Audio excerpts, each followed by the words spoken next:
एक मार्केट जहां सालों से सिर्फ दो कंपनीज का राज था, एक तरफ कोको कोला और दूसरी तरफ पेप्सी। और फिर भी एक छोटा सा ब्रांड आता है जो ना ही सेलिब्रिटी यूज करता है, ना billions of marketing budget.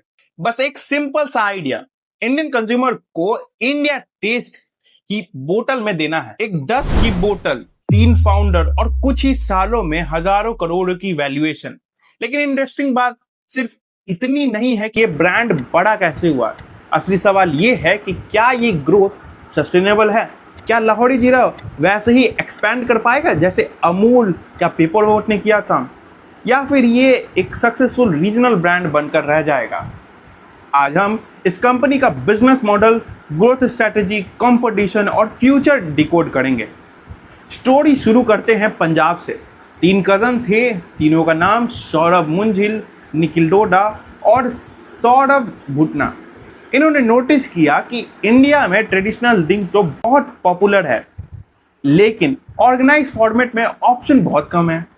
Street पे मिलने वाला जीरा सोडा हर जगह अलग अलग टेस्ट करता है, तो क्वालिटी कंसिस्टेंट भी नहीं थी। तब इन्होंने सोचा अगर इसी एक्सपीरियंस को एक हाइजीन बोतल में कन्वर्ट कर दिया जाए तो क्या होगा। 2017 के आसपास आर्चीन फूड्स के अंदर इन्होंने लाहौरी जीरा लॉन्च किया। ब्रांड का नेम भी केयरफुली चूज किया गया। लाहौरी सुनते ही एक रिच फूड कल्चर और बोल्ड फ्लेवर्स का इमेज दिमाग में आता है। ये सिर्फ प्रोडक्ट नहीं था, ये नॉस्टैल्जिया का पैकिंग था। इनिशियल इन्वेस्टमेंट भी बहुत बड़ी नहीं थी, लगभग 1 करोड़ का कैपिटल के साथ बिजनेस स्टार्ट हुआ था। प्रोडक्ट अच्छा था, रिस्पॉन्स भी अच्छा था, लेकिन बिजनेस में सिर्फ प्रोडक्ट अच्छा होने से नहीं होता। फाउंडर्स के अकॉर्डिंग जीएसटी स्ट्रक्चर में एक बड़ा चेंज आया था, जिससे उनका यूनिट इकोनॉमिक्स पे प्रेशर क्रिएट हो रहा था। अब प्रॉब्लम सिंपल थी, या तो प्राइस बढ़ाओ या प्रॉफिट सैक्रिफाइस करो। लेकिन लाहौरी जी की पोजीशनिंग ही अफोर्डेबल प्राइसिंग पर बेस्ड थी। इसी फेज में कंपनी ने कॉस्ट ऑप्टिमाइजेशन पर फोकस किया। पैकेजिंग इंप्रूव हुई, ऑपरेशन इफिशिएंसी हुई, डिस्ट्रीब्यूशन और मैन्युफैक्चर को ऑप्टिमाइज किया गया। और सबसे इंपॉर्टेंट बात, कंज्यूमर के लिए प्राइस एक्सेसिबल रखी गई। ये डिसीजन शॉर्ट टर्म में डिफिकल्ट था, लेकिन इसी ने ब्रांड को मार्केट में सरवाइव करने का मौका दिया। अब सवाल आता है, ये कंपनी पैसा कैसे बनाती है? देखो, इसका आंसर सिंपल है, वॉल्यूम।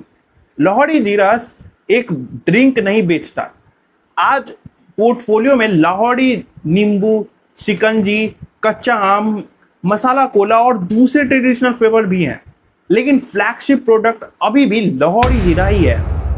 कंपनी की ग्रोथ नंबर काफी इंटरेस्टिंग रही है।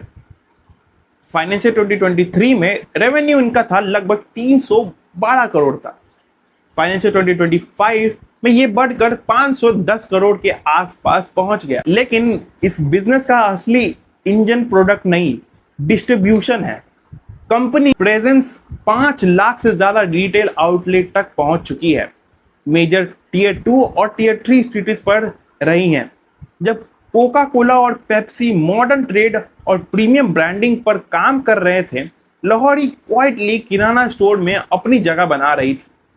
और इंडिया जैसे कंट्री में डिस्ट्रीब्यूशन ही कभी कभी एडवर्टीजमेंट से ज्यादा एडवांटेज बन जाता है। एक और इंटरेस्टिंग टर्निंग पॉइंट आया 2025 में। मोतीलाल ओसवाल ने कंपनी में 200 करोड़ इन्वेस्ट किए। इस फंडिंग राउंड के बाद कंपनी की वैल्यूएशन लगभग 2800 करोड़ की हो गई। इस सिर्फ पैसा नहीं था, ये मार्केट का कॉन्फिडेंस था।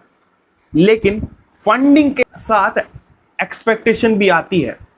अब इन्वेस्टर ग्रोथ देखना चाहेंगे, और ग्रोथ का मतलब है नया स्टेट, नया प्रोडक्ट, नया फैक्ट्री और शायद इंटरनेशनल एक्सपेंशन भी। लोग जनरली सोचते हैं कि लाहौरी जीरा का कॉम्पिटिटर सिर्फ कोको कोला और पेप्सी है, लेकिन पिक्चर थोड़ी अलग है।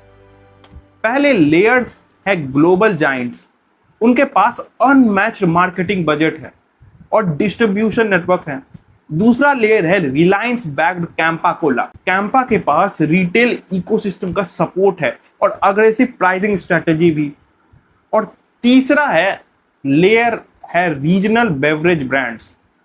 यही कैटेगरी एक्चुअली सबसे इंटरेस्टिंग है क्योंकि इंडिया में लोकल टेस्ट हर स्टेट में चेंज हो जाता है। लोहड़ी जीरा की स्ट्रेंथ भी वही है, ये एक देसी फ्लेवर कैटेगरी क्रिएट कर रहा है। कंज्यूमर जब कोक पीता है तो उसको एक्सपेक्टेशन अलग होती है, और जब वो लोहड़ी जीरा पीता है तो वो एक ट्रेडिशनल इंडियन फ्लेवर एक्सपीरियंस करता है। इसी वजह से ये डायरेक्ट रिप्लेसमेंट नहीं है, बल्कि एक सेपरेट कैटेगरी भी बन सकती है। अब तक सब पॉजिटिव लग रहा है, लेकिन हर बिजनेस के कुछ वीक पॉइंट्स होते हैं। पहला है, ब्रांड की आइडेंटिटी भी लार्जली नॉर्थ इंडिया से जुड़ी हुई है। अगर कंपनी को ट्रूली नेशनल बनना है तो साउथ इंडिया और दूसरे रीजन में एक्सेप्टेबल बिल्ड करनी पड़ेगी। दूसरा है, रेवेन्यू का मेजर हिस्सा फ्लैगशिप प्रोडक्ट से आता है। अगर फ्यूचर में कंज्यूमर प्रेफरेंस शिफ्ट होता है तो डाइवर्सिफिकेशन इंपॉर्टेंट हो जाएगा। तीसरा है कंपटीशन। अगर बड़े प्लेयर्स इंडियन फ्लेवर सेगमेंट को अग्रेसिव टारगेट करते रहें तो मार्केटिंग और सेल्फ स्पेस दोनों के लिए प्रेशर बढ़ सकता है। और चौथा है वैल्यूएशन। जितनी बड़ी वैल्यूएशन होती है उतने ही बड़े ग्रोथ एक्सपेक्टेशन होती है। तो मेरा फाइनल वर्डिक्ट है कि क्या लाहौरी जीरा अगला बड़ा इंडियन एफएमसीजी सक्सेस बन सकता है? देखो, मुझे लगता है कि इस कंपनी के पास 3 स्ट्रॉन्ग एडवांटेजेस है। पहला एडवांटेज है स्ट्रॉन्ग प्रोडक्ट पोजीशनिंग, दूसरा है डीप डिस्ट्रीब्यूशन नेटवर्क, और तीसरा है ऑथेंटिक ब्रांड स्टोरी। लेकिन नेक्स्ट फेज में सिर्फ नॉस्टैल्जिया काफी नहीं होगा। कंपनी को नया प्रोडक्ट, नया मार्केट और स्ट्रॉन्गर एग्जीक्यूशन की जरूरत पड़ेगी। अगले 3 से 5 साल शायद डिसाइड करेंगे कि लाहौरी जीरा एक नेशनल बेवरेज कंपनी बनेगा या फिर एक एक्सट्रीमली सक्सेसफुल रीजनल ब्रांड बनेगा। दोनों आउटकम्स अच्छे हैं, बस स्केल अलग अलग होगा। बिजनेस की दुनिया में अक्सर हम सोचते हैं कि सिर्फ बड़े प्लेयर ही जीतते हैं, लेकिन लाहौरी जीरा की जर्नी एक अलग लेसन देती है। कभी कभी मार्केट को हराने के लिए बिलियंस डॉलर की बजट नहीं चाहिए, बस कंज्यूमर को समझना पड़ता है। और शायद इसीलिए एक सिंपल सा 10 रुपीस का ड्रिंक इंडिया के सबसे कॉम्पिटिटिव इंडस्ट्री में अपनी जगह बना पाई। अब देखना यह है, इस कहानी यहीं तक है या यहीं से इनकी शुरुआत होती है।